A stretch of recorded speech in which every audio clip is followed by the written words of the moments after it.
Hi, I'm Alexa Ray Corriea, and this is the Game Maker's Notebook podcast. Today, I had the great honor to talk with Jon Paquette, the senior narrative director at Insomniac on Marvel's Spider-Man 2. We talked a lot about the craft of writing, how you work with a large writing team, what kind of writing you do for different parts of the game, systems versus narrative, and also dug into a couple of decisions about the story itself, and also how he got his start and where he thinks the industry is going. I hope you enjoyed this interview as much as I enjoyed having it.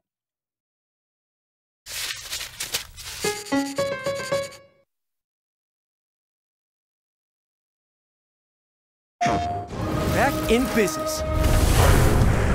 We promised to protect this city. We gotta stop him. You ready? Let's go. I'm all charged up. Looks like we're kicking things up a notch. We know what's best for everyone.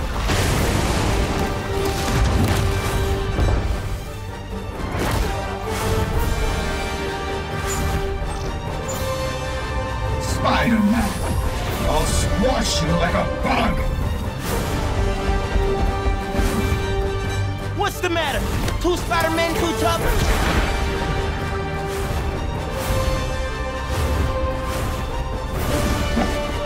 This suit is incredible!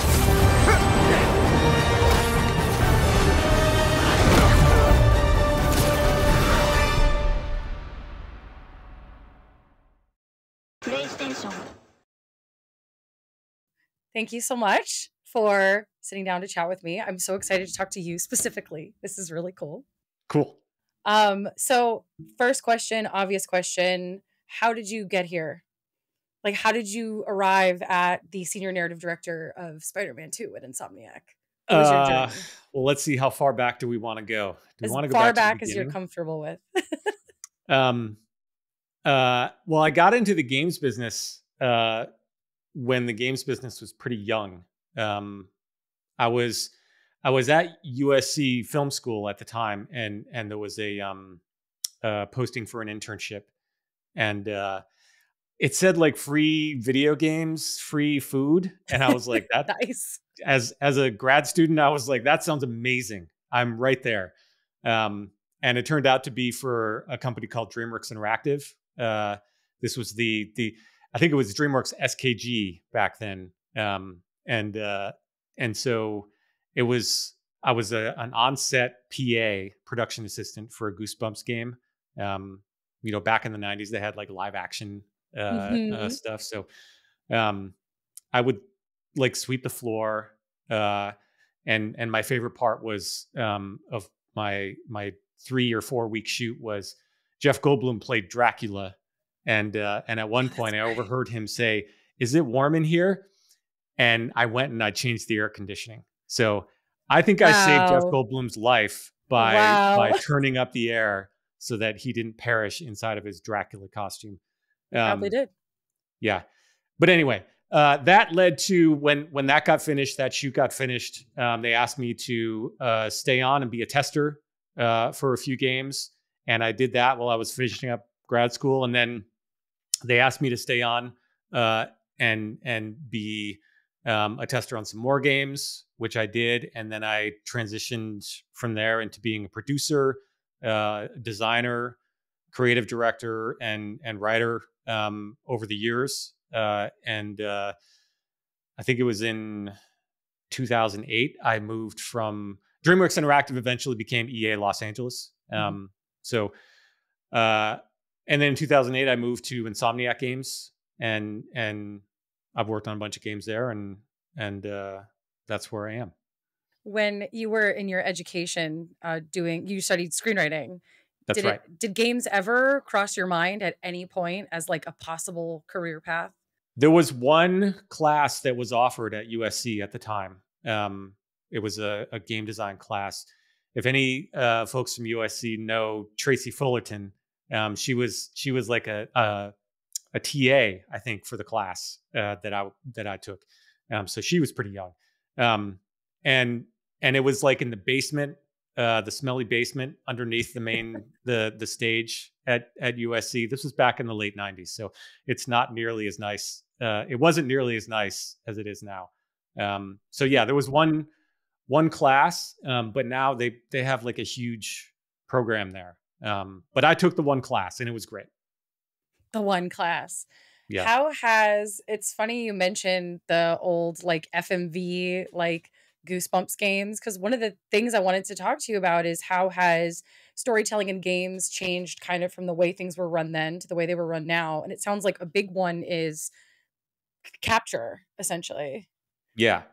Yeah. I mean, look, that whole shoot was a very Hollywood thing, right? You know, I told you Jeff Goldblum played Dracula, right? Like it was a very Hollywood set. It was a very Hollywood thing. But we are, you know, I think the industry has now changed so that we don't do that anymore. Instead, we make our actors put on these helmets and have the cameras right there and all the dots and everything, because we can make our virtual characters look and feel just as you know, to use a non-word, emotive as I think the FMV could back then, because the FMV stuff had to be compressed so hard in order to get in. Like, you know, some of those performances you couldn't really see. Anyway, so I think that technical part of the storytelling has changed, but I also feel like the connection of gameplay and story has been the biggest change. Because I think back then it was like, oh, we're going to have a little scene and then, well, how do we segue to gameplay? I don't know. Let's just, you know, do a gameplay thing. And you know, I don't think that there was the amount of thought that goes into the experiences that we now make, which is like, we want an immersive, seamless experience. Like you play God of War and there's no camera cut at all, you know, in that franchise. And there's a reason why the audience gets so immersed in those characters in that story. That's one of them. Right. So I think the trying to blur the lines between gameplay and story and really looking at the whole game as an experience, you know, and not just like, oh, we got the story over here and the gameplay over here. I think that's been the biggest change. Yeah, I do kind of miss those FMV games though. Those were a vibe for sure. Seventh Guest was a good one. You remember playing that one? Oh my God, yes, so good. Yeah. Oh man, what is it? Immortality. Sam Barlow's games kind of scratch that itch a little bit, but they're very beautiful. So like I miss that jank, you know. Yeah. Jank was a vibe. On the subject of these, you talked about like the way that we change gameplay and storytelling and how they kind of weave together. Where do you see that going? Because obviously how, you know, Spider-Man looked last year, games in 10, 20 years are not going to look like that. So where do you think it's going? I think fidelity is going to continue to go up. I think that the quality of the performances, the quality of the writing, I think those folks on the business side have recognized that our players really appreciate that and want that. They want high quality everything, really. But if you have a great story and you have great performances and you're able to keep the player immersed in this world that you're creating, people are gonna buy it. They're gonna want to experience that. I guess in 10 years, I don't know. I mean, if I knew, I'd probably be preparing for it now. But all I know is that, you know, as I've gotten older, just more and more people like to play games. They prefer to, instead of coming home at the end of a long day and putting on, you know, some garbage TV, which I do. I think we all do from time to time. Guilty. You know, a lot of people turn to games. Like it's become part of their life. And I think what's going to happen in 10 years is that people are going to find different ways to tell stories in games. People are going to, the stuff that I work on and a lot of the stuff you work on is going to be looked at as traditional, um, and there are going to be people who are blazing trails and creating new ways for players to interact in these worlds with these characters. Yeah. I have to ask, what is your junk TV of choice? Okay, so I don't know if it's necessarily junk TV, but I've been watching this thing on Netflix that folks at work talked about. It's called Physical 100. Have you heard of this? No. It's a Korean show. It's a reality show, and it's a bunch of buff people who they have all these physical challenges, and it's really well done. Like they have it. The production values are high. The people are in it. They're all like amazingly beautiful people, but it's, I don't know, it's been my thing the last little bit is watching this show Physical 100. Oh man. What is yours? So I had to give up reality TV and junk TV cold turkey because I developed a problem with 90 Day Fiance. And like I've heard that can be a problem. Yeah, because there's now like the extended universe of 90 Day Fiance, and the thing that like they follow people after the breakup, they follow people moving to other countries. Like it's not just doing the 90 days, it's now like after the 90 days, or it's like what happened to the big personalities that didn't get what they wanted in previous seasons. And I think the reason I was so drawn to it is because these humans were like the most human I have ever seen on like a TV show. They were petty, they were crappy, they were mean, they were raw, and they were just like kind of like the most base impulses of humanity laid bare. The desire for love, the desire to get what we want, the desire to like find a better life for ourselves, and the game of chess that they were always playing with each other. Because sometimes it wasn't love. It was like, I need the green cards, I can move to America and start a business and have a better life and like stuff like that.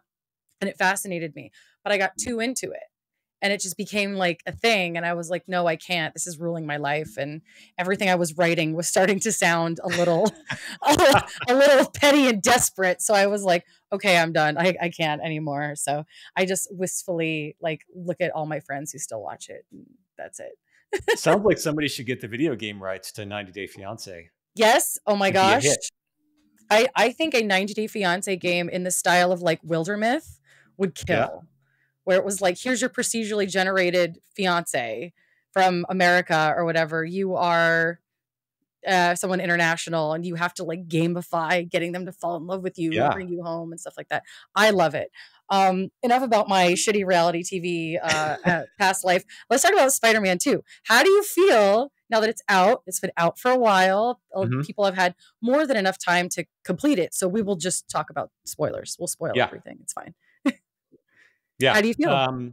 It's great. I think, we've gotten a lot of great feedback from the fans. It was one of our best received games yet, which is really cool. I love seeing and hearing about people getting excited to jump in and play with these characters. When it first came out, everybody was sharing their reaction videos on within Insomniac. People were sharing like videos of the relatives jumping in and playing and kids getting excited and playing. And for me, that really does kind of make it all worth it, because making a game is not easy. No. And especially making one that has these characters that a lot of people have preconceived notions of and they've loved since childhood. So I love hearing about and seeing the joy that it brings to people. It's great. I want to talk about those preconceived notions for a second. Playing in the Marvel Sandbox comes with the big fat asterisk of every character has been done at some point before. So what was that like for you? And you have 3 Spider-Man games under your belt at Insomniac. Yep. So what has that process been like? What was it like at the start? Has it changed at all now that you're on game 3 versus game 1? I don't think the core of it has changed. And I say the same thing to all of our writers. I think what we need to do when we have these characters is we need to find what we love about these characters and what makes us excited about them. Some people say, oh, you got to be a fan, I don't know if being a fan is necessarily what you need to do. What you need to do, in my opinion, is you need to understand what makes the character special. And then you need to find something within yourself that allows you to emotionally connect with that character.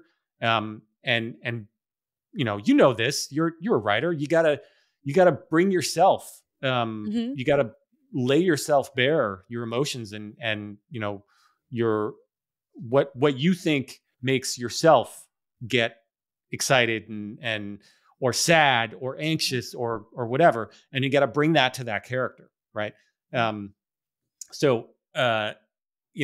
don't think there's a special sauce or anything like that. I think it really just comes from, okay, if you don't know the character, you got to read all the comics, you got to watch the movies, you got to do all that kind of stuff. Luckily, I've been a Spider-Man fan all my life, so I was familiar enough. But I did read a lot of comics I'd never read. And you're right that there's a lot of different stories out there with a lot of different writers who have done the exact same thing we've done at Insomniac, which is take a character and figure out how do we tell our version of that character? How do we tell a story with our version of that character? And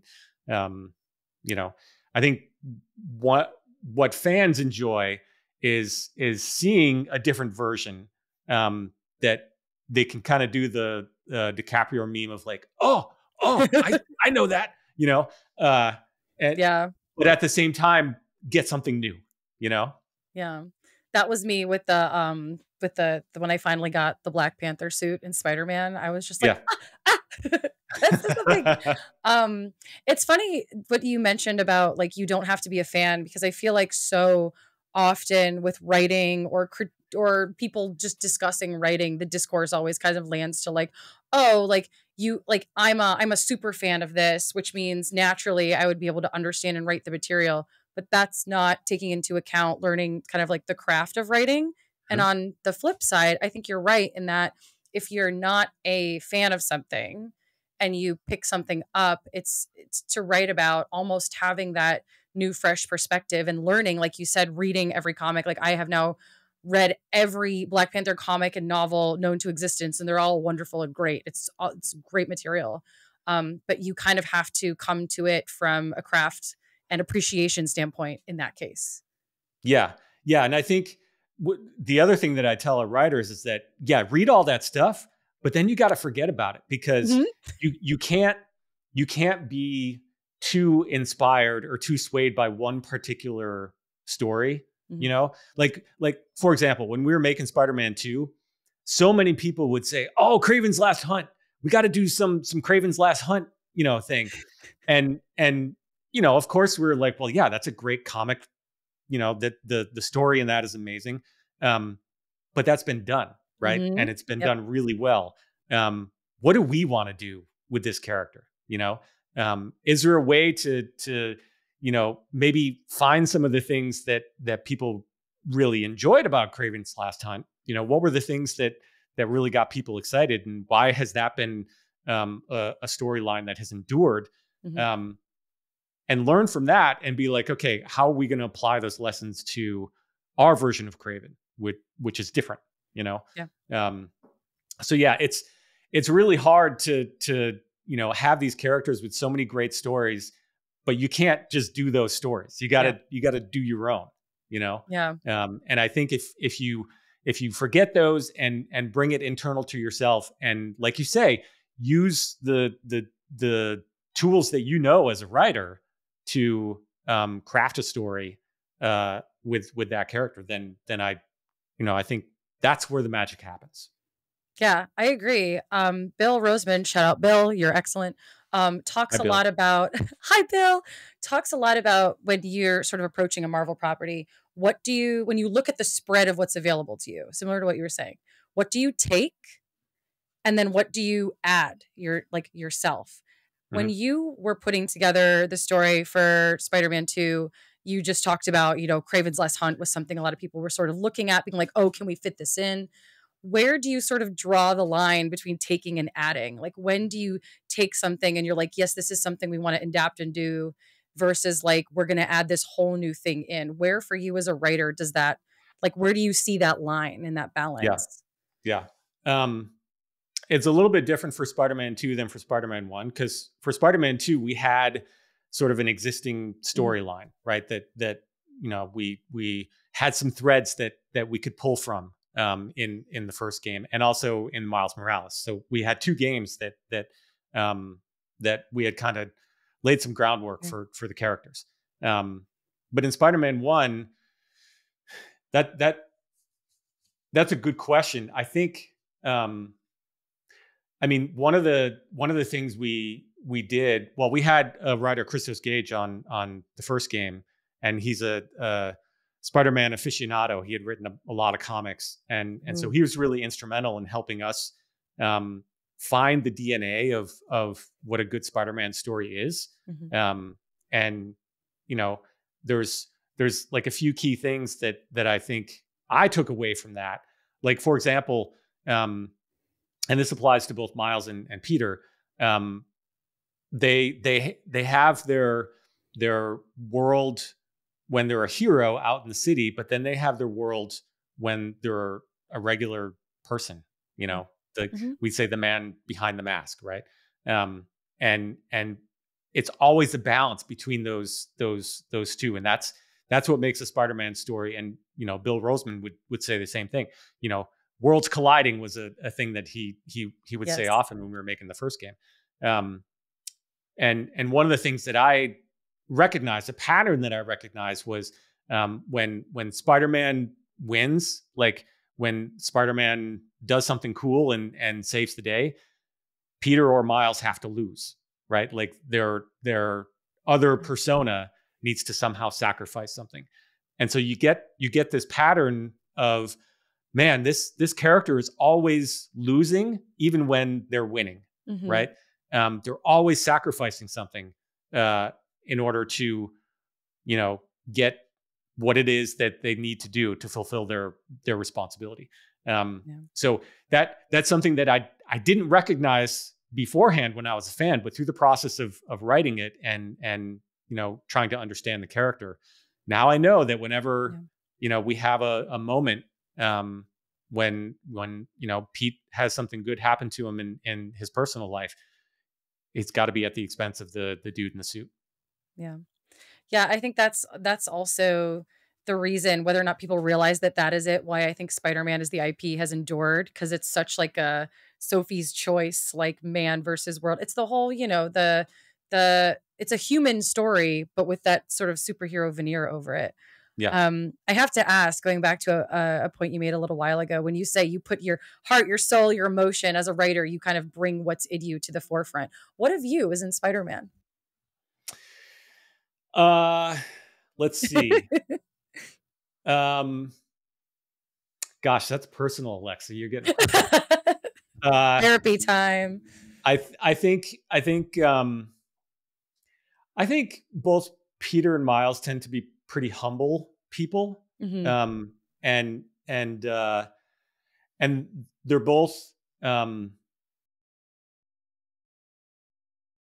they're both incredibly handsome. No, I didn't say no.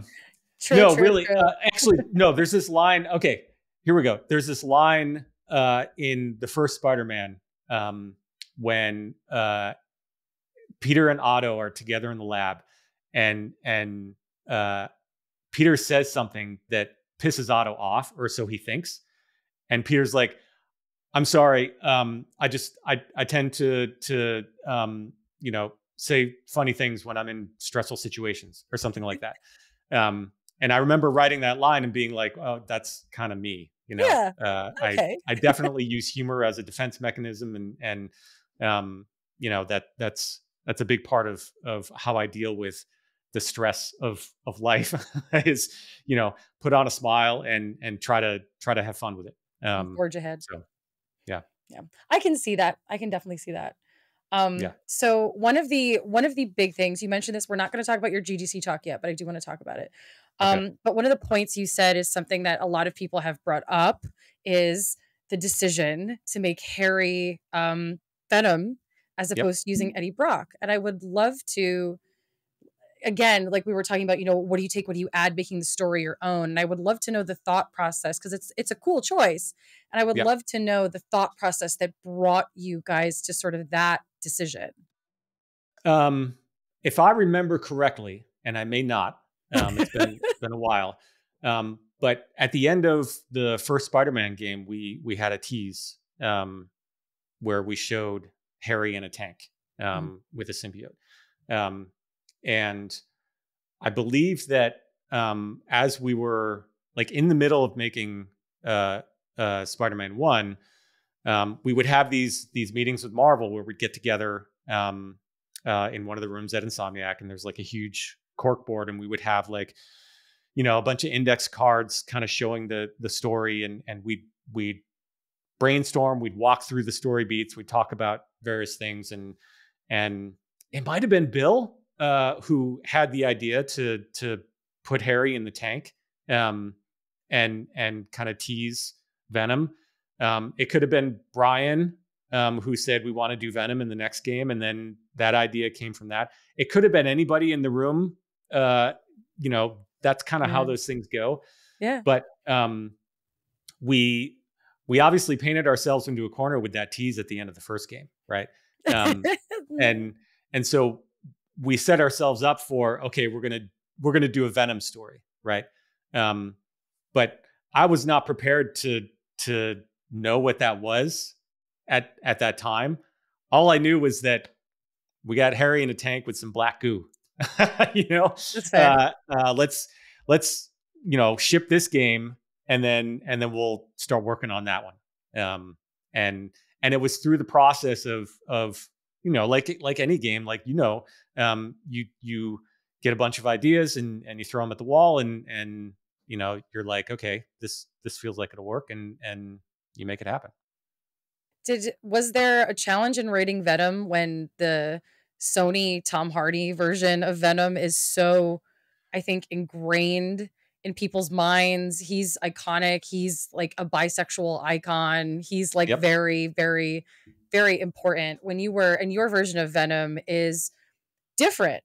And how was it difficult creating him with that kind of like shadow kind of on your back? It wasn't difficult, and I'll tell you why. When we were making the first Spider-Man game, we had heard that the Tom Holland movie, Homecoming, Spider-Man Homecoming, the first Tom Holland movie, was coming out, and I was terrified. I was like, "Fuck, this thing's gonna come out. It's gonna be different. Everybody's gonna expect that kind of Spider-Man now, and our game. They're gonna look at our game and our story, and they're gonna be like, this sucks, blah blah blah." And it turns out people didn't care. Like, there can be the Tom Holland Spider-Man, there can be the Andrew Garfield Spider-Man, Tobey Maguire, there can be the Yuri Lowenthal Spider-Man, and people will love it regardless. So when I saw that happen, I was like, okay, this is going to be fine, because what people really want is they want a good story, and they want you to use the character appropriately, but they also want it to feel fresh and unique and new. So what we set out to do was, we know that Tom Hardy is doing amazing stuff over there. We're going to do what we think works for our story, and then we'll see what people think. Yeah. Was there, like, what was the challenge like for Yuri as well? Because from a performance perspective, he had to do that. Like, I imagine it sounds like a lot of really gravelly, deep, like rigorous voice work there. It was harrowing for me because Yuri's such a nice guy. And then he has he has these moments where he's such a dick in the middle of the game, and I felt bad. But I mean, that's a great question for Yuri. I know he enjoyed the experience. I know he like everything, he really relished jumping deep into the role and finding the dark side of Peter, trying to figure out, how we can take this, character who's super likable, and bring him to an unlikable place, Yeah. And I think, it seemed like Yuri enjoyed exploring that side of the character. And it certainly for me felt like he really hit upon something raw, in the moments where he got physical and violent. That was something that I wasn't really expecting to have it feel that raw and powerful. And I think Yuri brought something that was like a whole other dimension to that character, which was great. Yeah, it was a absolutely incredible performance. Both of your Spider-Men, one of which won a couple awards this year. Amazing, yes, amazing. I felt very fortunate to be able to physically hand him the Dice Award myself. Yes, which was great. But yeah, how does that feel? You have one of your top performers beating out like Baldur's Gate actors, and like what is that like? Well, kudos to Najee. He's an amazing actor. And again, what great actors do, like Najee, what they do is they take the material and they figure out a way to elevate it. I don't know what they do. I'm not an actor, right? But what they do is I think they do the same thing we do as writers, right? Like they go inside themselves and they find something personal to them, and they're able to. Fortunately for us as writers, we access it like, in our basements, right? They have to do it on a mocap stage, in front of a crew, everybody standing there watching them. I can't imagine how nerve-wracking that is. But that's what Najee does. That's what Yuri and all of our great actors do is they find that thing within themselves that allows them to relate personally to the character. And I think they really feel those emotions as they're performing. Let me ask you this: when you're writing, do you ever have a moment where you're really feeling the emotions of the characters and like you start to cry if they're in a bad moment, or you laugh, or Yeah, I've definitely caught myself giggling because something I've written I just think is so funny. Someone saying something, I'm just like, haha. Have I cried? Yes. I can't talk about the thing that I maybe not wrote this for, but it's really something when you think about the person, like a human being is going to be reading these words aloud. They're going to be feeling these things, and you think about the faces you want them to make, the performance they want to give, and you pull that like somewhere you feel it. Maybe we're not as actors emoting it out loud, but the feelings still come and they happen. And I've definitely had a couple of really rough scenes I've had to write that definitely took a little bit of an emotional toll. Got to get up, walk away, come back. Yep. It's definitely a thing. Which it is sometimes it's made easier when we have the actor cast already. So like, I don't know if the question for you, when we have the actor cast already and I'm writing, I'm thinking about that actor and it kind of helps me write a little bit, having seen what their performance is. But when you write for I don't know if you did this on Spider-Man or maybe on Sunset Overdrive or any project, what is the feedback loop like with the actor? Because I know some prefer to take the script and are like, I'm going to give it my all, and they go and they read it and they do it and they come back. And some come back and are like, well, I've been in this body for 10 million hours and I have some thoughts about these lines. Like, what's that feedback loop like for you? It's really great. And I encourage our actors to improvise wherever they feel, change lines, whatever.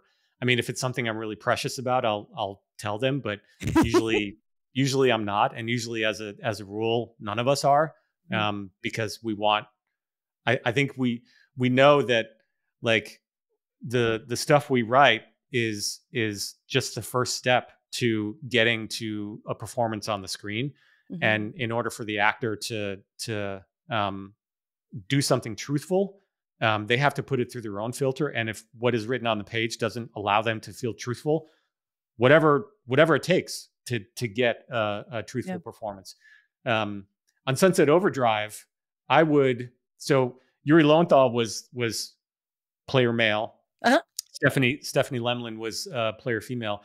And oftentimes with Yuri and Stephanie, what I would do is I would write a few lines and then I'd just say, Yuri or Stephanie, make something up, because they were very plugged into the attitude and the vibe of those characters.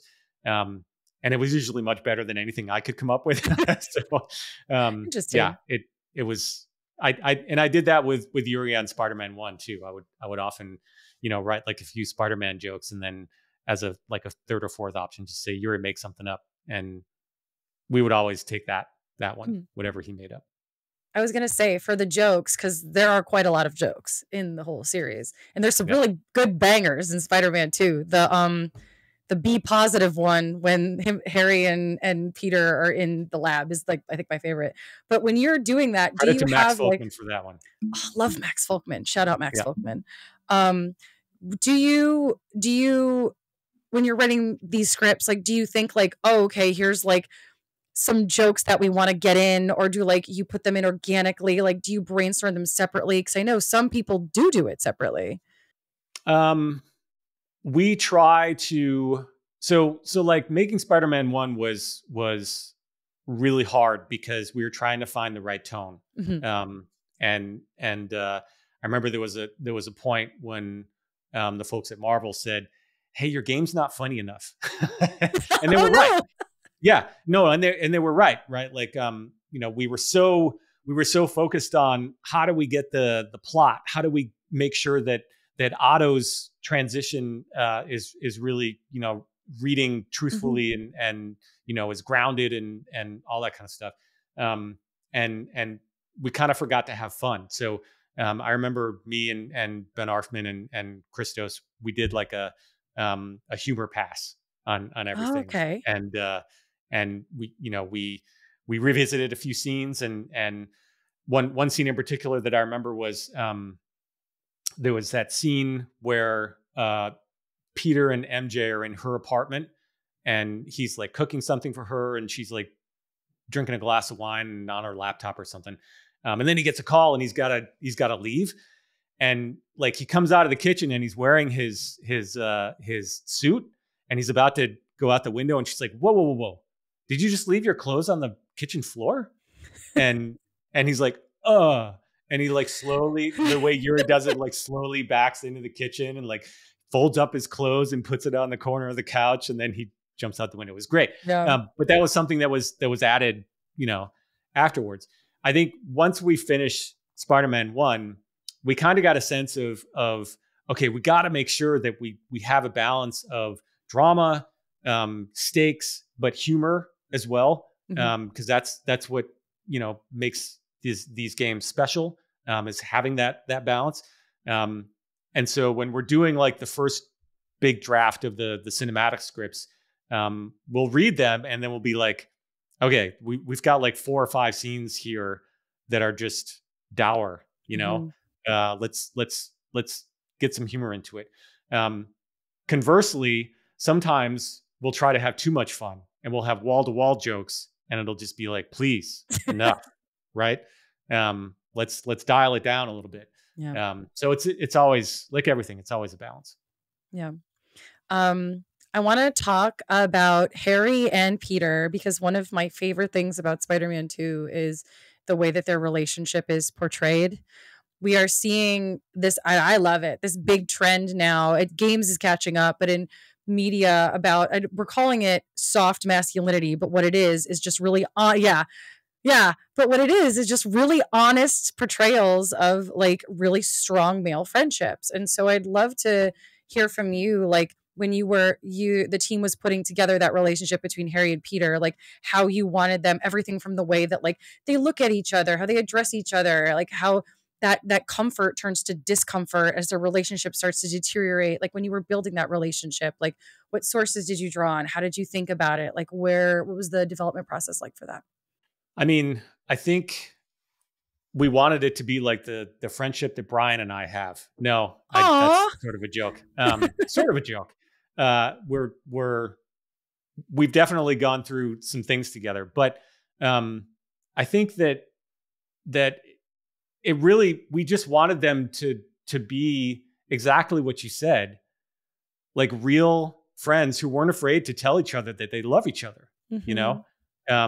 And so, you know, we have that line in the game. I think maybe a couple times, they tell each other that they love each other. And I don't know, I guess that's just, I mean, we talk a lot about how we want, and this is something Stan Lee said back in the day, we want to reflect the world we see outside our window, right? Yeah. I think those are great friendships when you can tell someone that you love them, yeah, even if they're, you know, your next door neighbor who's a dude, your bruh, right? Like, yeah, there's nothing wrong with that. You're expressing your emotion, and yeah, I don't know. No, go ahead. No. I was just gonna say maybe I need to.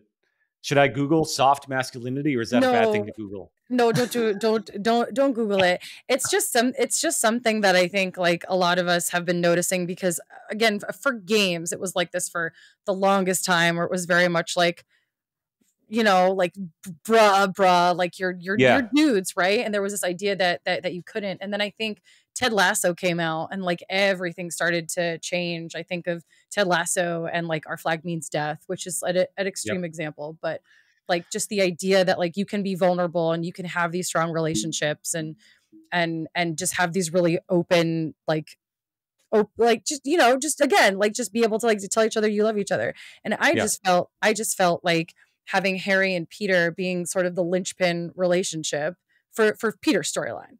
Having that relationship be the core of the game, I think was so powerful and sweet. Yeah.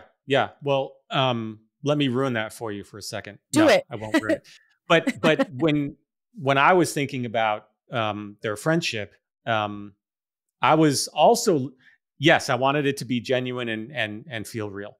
But I was also looking at it from a storytelling perspective, because what we want to do in the early parts of the game is that we want people to fall in love with Harry and fall in love with the fact that Pete and Harry love each other, right? Because what happens later in the game?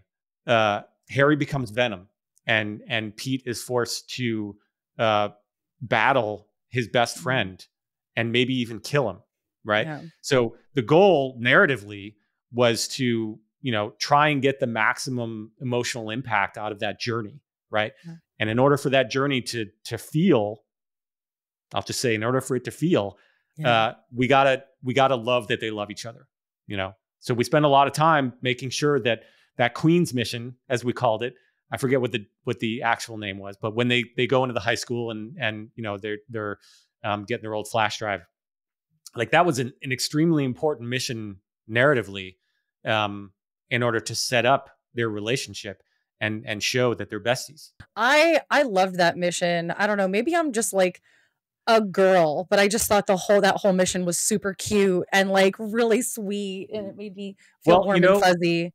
Like anything, there are missions that some people really identify with, and then some people don't. You know, we did a ton of usability testing, and some people just were like, "Oh man, I hate this mission. I'm just walking around. This and other people were like, "This is the best. You know, please, can we have more like this?"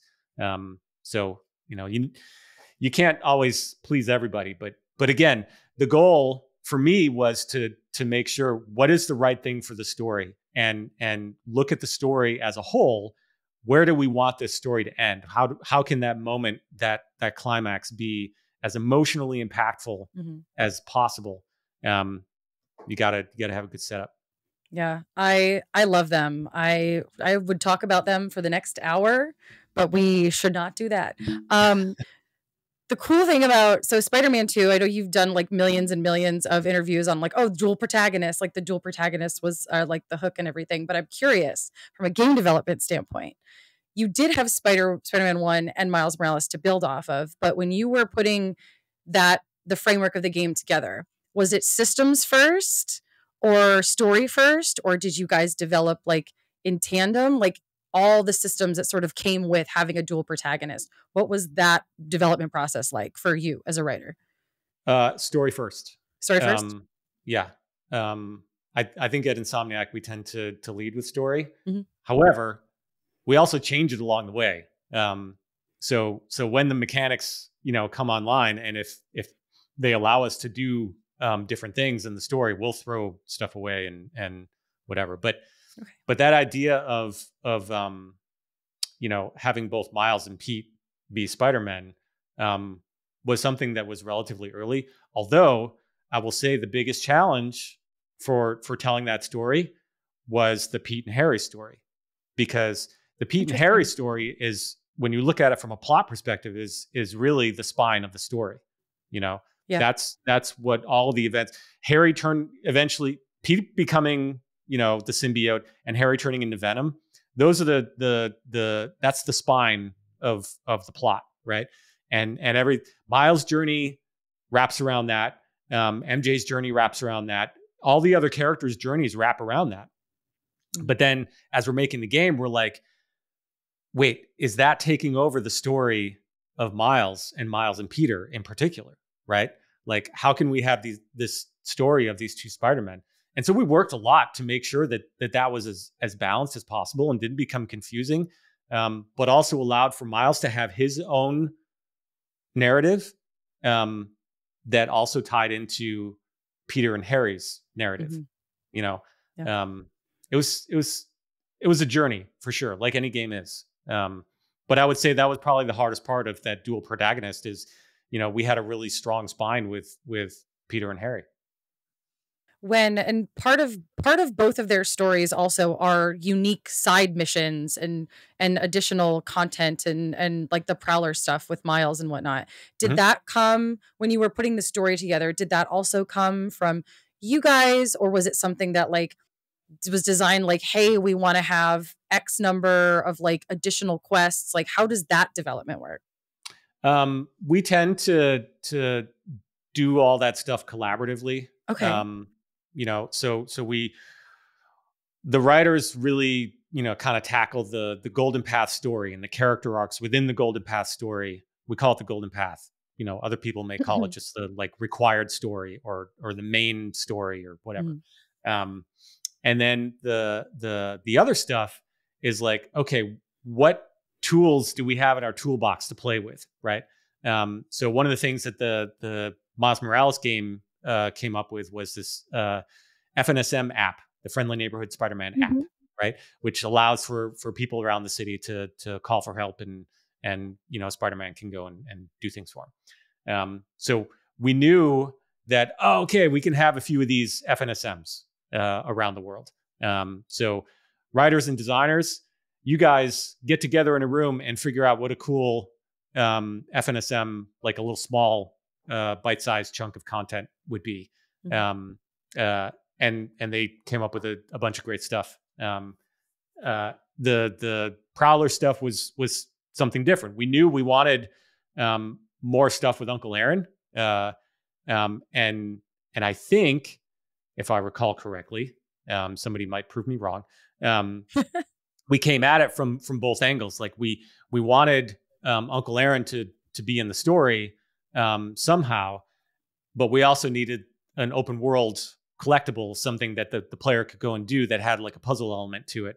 Mm-hmm. And so the designers and the writers got together and crafted this arc, this overall arc for, okay, why are these things out in the world? What am I collecting and what is the payoff? That's kind of the narrative part of it. And then the design part of it is, okay, what do I need to do to get all these things? Where are they? That kind of thing. So it's extremely collaborative. And everybody has story ideas, by the way. Like I think a lot of people would yeah. Well, no, and that's great because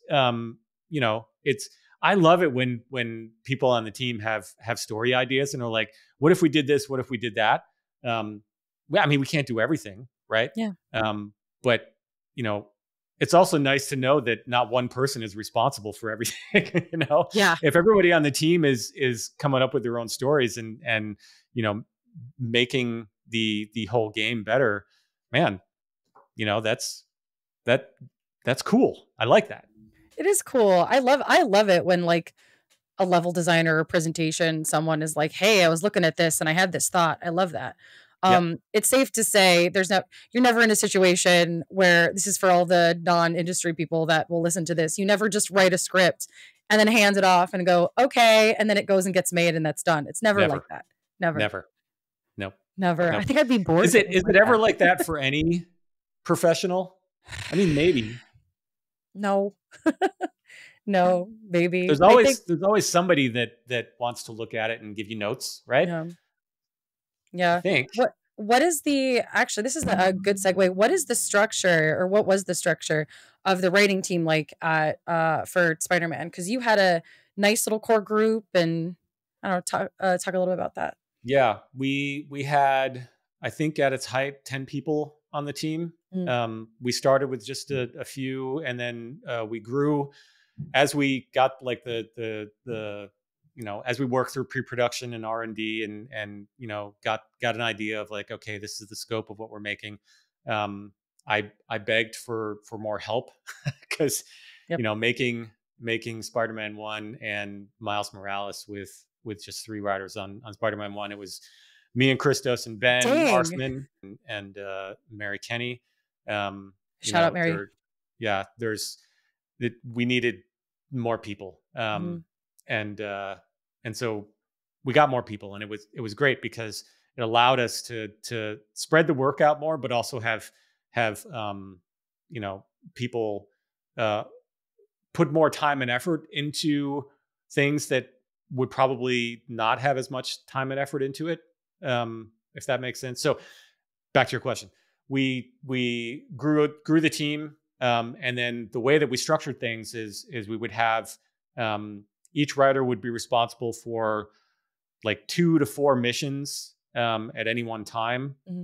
Sometimes it would be like smaller missions like FNSMs, or sometimes it'd be like a huge mission like Akshay, one of our writers. He was on Sandman mission.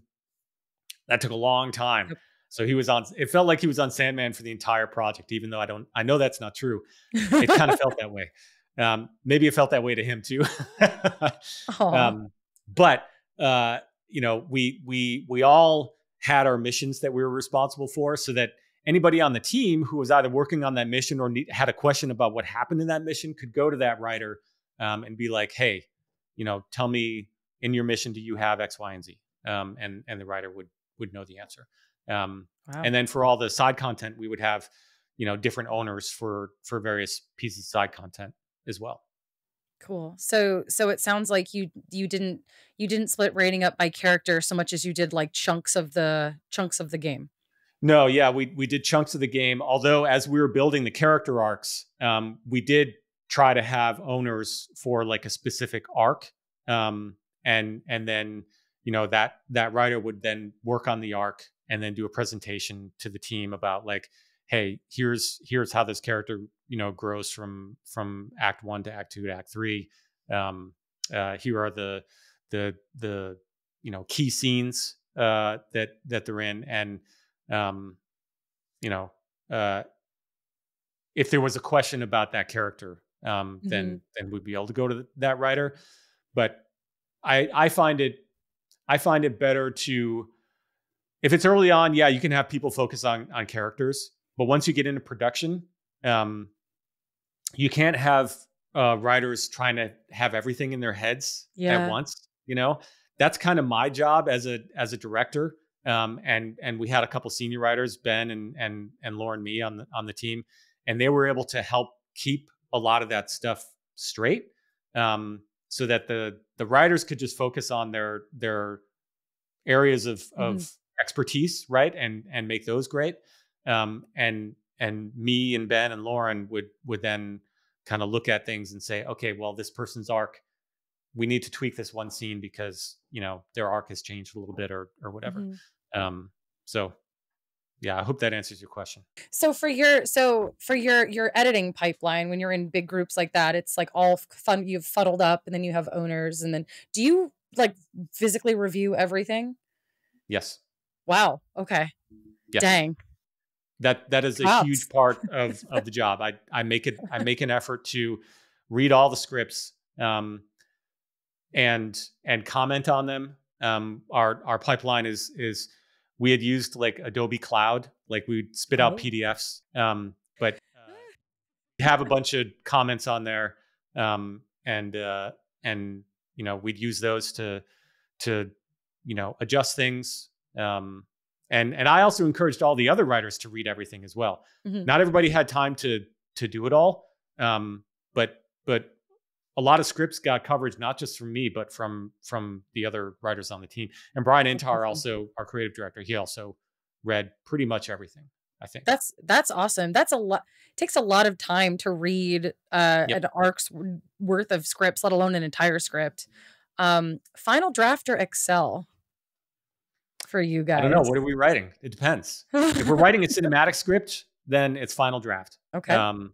If we're writing a bunch of barks, if we're writing, if I need to quickly insert like a bunch of alternate lines, I'll throw it in Excel. We're able to, our tool allows us to make changes in Excel or Word or Final Draft or whatever. That's the dream right there. Yeah. Something that works with both. I ask because I largely play in Excel. Yeah. Oh yeah. You try it. I've written entire cinematics in Excel for Call of Duty. So like I've done a few cinematics in Excel. You don't get the same, you know, like I'm an artiste kind of feeling when you don't. You just feel like you're filling out a spreadsheet. But it gets the job done, doesn't it? It does the thing. It sure does. It sure does. I want to talk a little bit about your GDC talk, which I really enjoyed and rewatched. Thank you for coming, by the way. Yeah, sat right in the front, got called out, you know. I first off, thank you for giving the talk. It was excellent. But also something you talked about really resonated with me and has stuck with me. And I've kind of been turning it over and I'd love to have you explain it, talk about it a little more. Your idea of sort of how to tell a good story was a chunk of your talk. And it was what you need is a good story told well to an audience. Yep. And I would love for you to break that down. I think that came from one of my professors in film school, Mark Shepard. I think I stole that from him. I don't know if those were the terms that he used, but I remember on the first day of class, he drew like a triangle. And that's kind of what I took away from it. So for me, like when you work on a game, there's the portion of the game where like you're coming up with the story. And oftentimes people think that's the most exciting part. It's like, oh, what if we had a moment where blah, blah, blah, blah, blah, blah. You know, for me, that's the most painful because that means that there's endless opportunities. There's endless choices you can make. And it's like, oh my God, this is overwhelming. But that I think is the, you know, what is the story? And that's where you go.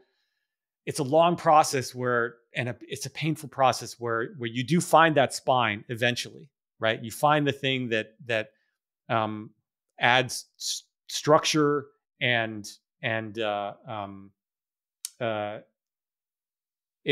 it gives you a place to build additional stories on top of, right? So that part is the really hard part, and it's a process where you write a lot of documents, you do a lot of pitches, and then you move into the production of the game, right? And this is where, you know, this is the, you know, how do you tell the story, right? And one thing that I did on Spider-Man 1 that I hadn't done on any of my previous games, I don't think, is I tried to get ahead of the game a little bit by creating what's I said so you tried to get ahead of the game, and I went I did. Yeah, I tried to get ahead of the game, make more work for myself. But I tried to think about how we would tell the story, right? And what that ended up looking like is a treatment where a mission starts with a cinematic, and I'll like write out in prose, here's what happens in the cinematic. And then I'll think about, okay, how are we transitioning to gameplay? Oh, okay. We transition to gameplay by X, Y, and Z. And then, okay, now what's the gameplay? You know, and then I'll write, you know, a couple sentences about the gameplay. And what that allowed me to do is to get a much better sense of, you know, how the story is being told through gameplay. Because you can write a story, you can write a game story as like a cinematic, and it'll be like, oh, this is an amazing story. And then you try to like put it in a game, and it's like, what the fuck happened? Like, this was an amazing story, and now it doesn't make sense, you know? Yeah. So I do think that you can do the how you tell it part on paper ahead of time, and that's something that we're trying to get better at Insomniac. It's really hard, but it also helps you understand the scope of things. And I don't know if I'm answering your question at all, but yes. I'm going deep into my process there. Yes. I think the other thing that when you get into production on a game and you're like, okay, how do we tell this story? You know, there's many different ways you can do it, but you got to start with, okay, can we make it playable? Can we put this on the sticks? Can we make this an interactive thing somehow? Because we, you know, on our games, we have the luxury of being able to cut to a cinematic if we need to have a really important story beat. And we do that from time to time, but it always starts with, can we make this interactive first? Yeah. You know, and oftentimes there are really good ideas that come from designers, and they'll come up with something, a prototype or whatever, and it'll be like, oh yeah, that's amazing. Okay, let's put that in gameplay. So the how you tell it is extremely important. And in my talk, I kind of went through a lot of craft stuff with, you know, what we know as writers. It's the boring, you know, stuff. I learned new stuff. You got to write good. Yeah, that's what it is. You got to write good. You got to work hard. But you know, I think that the third part then is the feedback, the audience, right? And that's the part that we all hate, because it means that we got to show our work to somebody, and they're gonna say something about it, and oh no, we're gonna feel feelings about it. Yep. But I think we all know that you know, you need feedback, right? Yep. You need perspectives from other people, and it makes your work better. It makes you look better. All that matters is that the game, when you finish, is as good as it can be. And that's what I tell all the writers, by the way, when they freak out about getting notes that they disagree with or whatever, or they're stressed out. It's like, look, all that matters is that the game, at the end of the day, that we put on the shelf or in the digital store, is the best game that we could put there. Nobody's going to remember that we had to cut this one word that you really like, you know. That's true. You'll remember it, and I still remember every line that was cut of mine that I really liked that should have been in the game. And there's a part of me that's like, the game would have been better, you know. But you know what? You got to listen to other people, and that's your audience. So I don't know. I rambled on a bit there, but if you want to go deeper, I guess go watch my GDC talk. Yes, no. If you have access to the vault, please go watch. It was crafting characters. Yeah, and I think it's for free on the vault, so anybody can go and check it out. Yeah, it was really, really excellent. the loop that we just discussed, I think, was the big takeaway for me. But also, you're talking about how you're saying you were writing cinematics in your script, and you sort of write, okay, where does the gameplay transition happen? Something I noticed about the Spider-Man scripts, you shared quite a few of them in your talk, where the action part, if you're looking at a traditional script, if you're thinking about a traditional script, action, dialogue, action, the action parts are actually quite descriptive. Like, they're very, very descriptive. And I know that for some that could be over prescriptive, but when you're writing for a game, do you find that the more that you put in there, it's more helpful to the other people that you're working with? Are those directions for you, for the actor, for design? What are you thinking when you fill out those sections of your script? I'll start by just saying my personal, like when I'm writing a mission or a scene or whatever, it's there for me. Because for some reason that's part of my process, is that I need to write down what I'm seeing in my head, you know? Okay. That doesn't mean that's the right direction. That doesn't mean that's the right answer. But in order for me to make it from the beginning to the end of the scene and have the scene have compelling beats and have structure and have a rising action and all that kind of stuff, I need to live in there, and I need to write that down. Nobody ever reads it. So, oh no. Well, I mean, some people do, right? But it depends on whether it's for a cinematic we're going to send to the PCAP stage. If that's the case, then yeah, people read it. Because if it's a cinematic, it a lot of that action is meaningful, right? And it's also, I mean, part of the job of a writer is to make sure that action that you write is short, it's pithy, you're not writing things that don't matter, right? You don't want to wax poetic about, this drip of sweat that's coming down, and talk about how salty and whatever. That doesn't matter. Like in scene description, it really doesn't matter. But if you need that line of sweat that's going to like get in their eye and it's going to cause them to squint, or it's going to cause them to shoot their weapon the wrong way or whatever, that's a detail that matters, right? So I guess it's about finding the right balance of what you need as a writer in order to write the script, and then what information does the actor need? If there's context in there for them to give a better performance, then that's always good. What context does the director need? The on-set director needs to know if the character starts limping, and you write that in a, and there have been times when, people miss that kind of stuff, and I got to call it out, which is when you bold it or italicize it or underline it. Make sure nobody misses this. No. But it's also something I encourage our writers to do if they feel like it's necessary to get an idea across in a gameplay script, right? I do it in gameplay scripts too, even though none of that stuff really ever gets read by anybody. But for me, it's important when I'm writing a gameplay script that I understand the beats of what's happening in the player's experience, and even if it's just one line that's like, a bunch of guys spawn and the Spider-Man's surrounded, like that stuff is important for me as I'm writing, so that anybody, like if I get hit by a bus and somebody needs to read that script, they'll understand why that line of dialogue is like, oh, I'm surrounded. Well, that would be a bad line.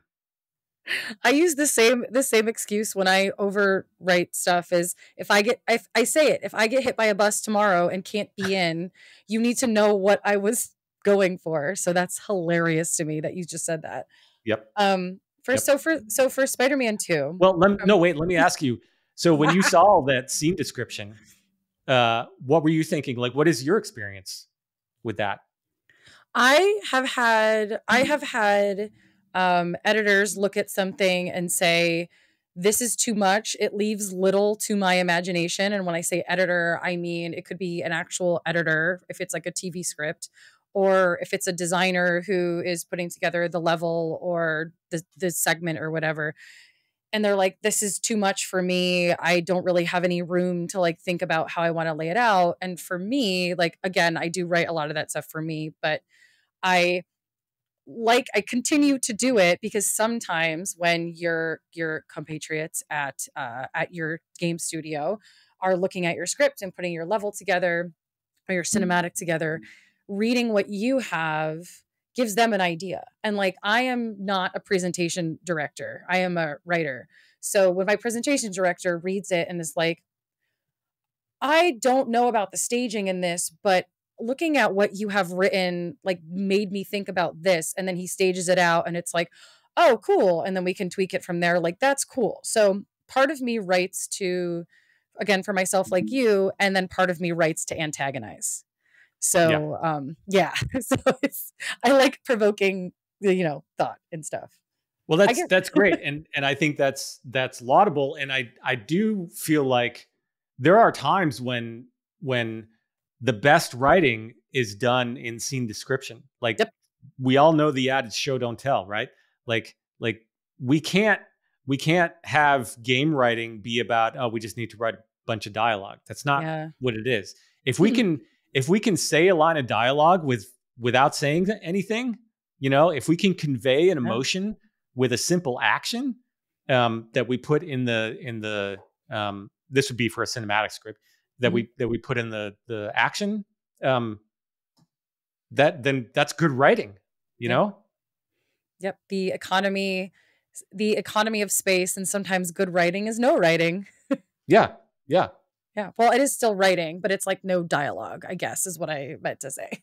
it's no dialogue, but it's more real, because I do feel like there's in real life, a lot of us, don't talk like the people in the movies and TV talk. And no. I think that any good screenwriter will say that, if you can have like an insert shot of something that is super meaningful, it's gonna be more memorable for the audience, and it's gonna have a bigger impact on that character for the audience. I don't know. That's my opinion. Yeah, I agree. Last question, Spider-Man 2 related. For you, from your vantage point with the writing, what was the easiest part for this game, and what was the most challenging part to put together narratively? Oh, it's a thinker. I'll start with the challenging part, I think, was balancing it all out, making it all work. I've